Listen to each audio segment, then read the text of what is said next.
Mike, how would you sum up that performance? Disappointing, but the first half I think there's a lot to be positive about as well.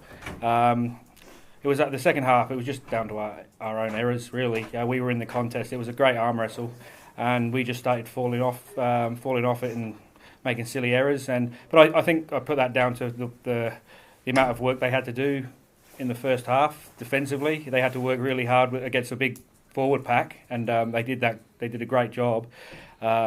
We just have to sort of go back and have a look at the footage and see where we can fix things. But I think it's down to our mistakes, really. Is that why they run away with things later on, just leaving a mistake after mistake? I think so. Yeah, when you're defending that much, it snowballs. Yeah, so we've just got to control the ball and control possession a lot better. Gabriel, how much was fatigue a factor? I think they definitely put the pressure on us. We definitely were feeling it by the second half with the amount of contact and the physicality of the game. But I think that's one of our strengths, and we need to keep relying on it and keep pushing ourselves, and not let ourselves down when we do have the ball. I know you played Ireland the other week, but that's pretty much the first time you've played together. Yeah, I mean, we had a match against Ireland, and way back in the spring we had a match against the US. But besides that, it's mostly been training and inter-squad games. So, we've now just need to work on solidifying the team that we've got. What sort of things do you think you're better at as a result of the last World Cup that I guess Brazil will be better at next time? You know what I mean? What are the things you learned from your first campaign? It's just the little things, the little intricacies of rugby league, I guess. Just understanding the effects of playing the ball fast and playing a bit flatter.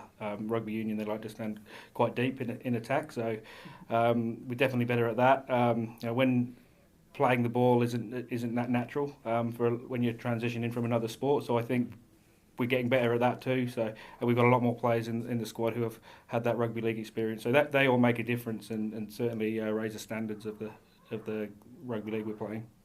The next game's going to be, I think, in front of quite a big crowd. What impact do you think that's going to have on the team?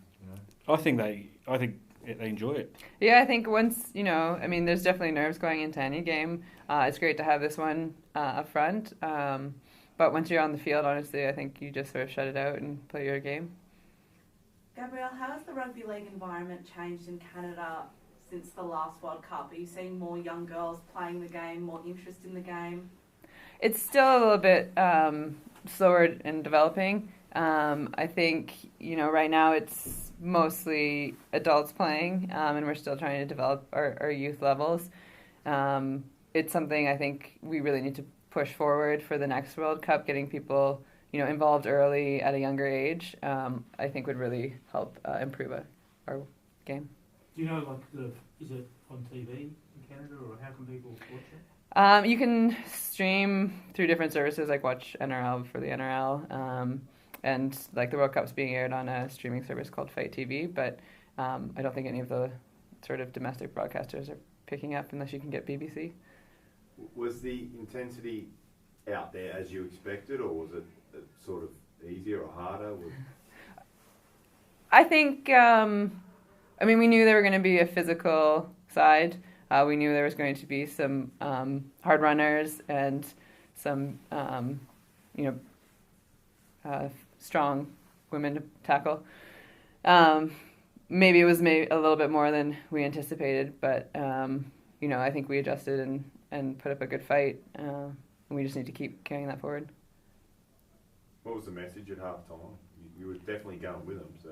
Yeah, it was just to stay in the arm wrestle, keep things simple, just stick to what was working. I actually missed the first try for the second half. We were still stuck in the lift on the way up, so it happened that quickly.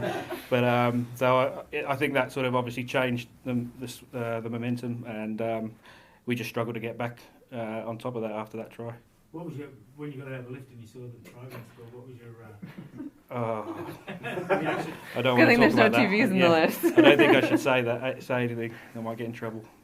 But you say you were disappointed with what happened towards the end of the game. You must have been pleased that you were well in the contest for the first hour.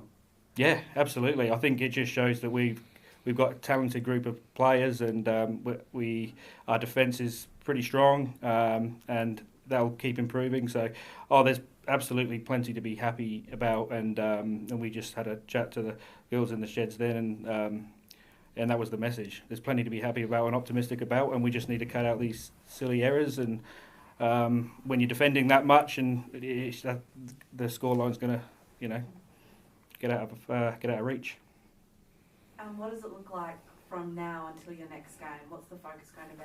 We'll do some recovery tomorrow and try and relax. We're going to have a day in York and go and see the sights. And good, we might see you there. So that we're looking forward to that. So just take our minds off rugby league for a little while, because it's pretty intense when you've got 4-day turnarounds, and we're doing so much training. So it'd be nice to have a day off tomorrow and see some sights, and then we'll get back into training the following day and look at some video and prepare for England. Forget the sights. You need to go to Betty's and get yourself a fat rascal. Okay. That's not a nightclub. It's a tea room. Ask for a fat rascal.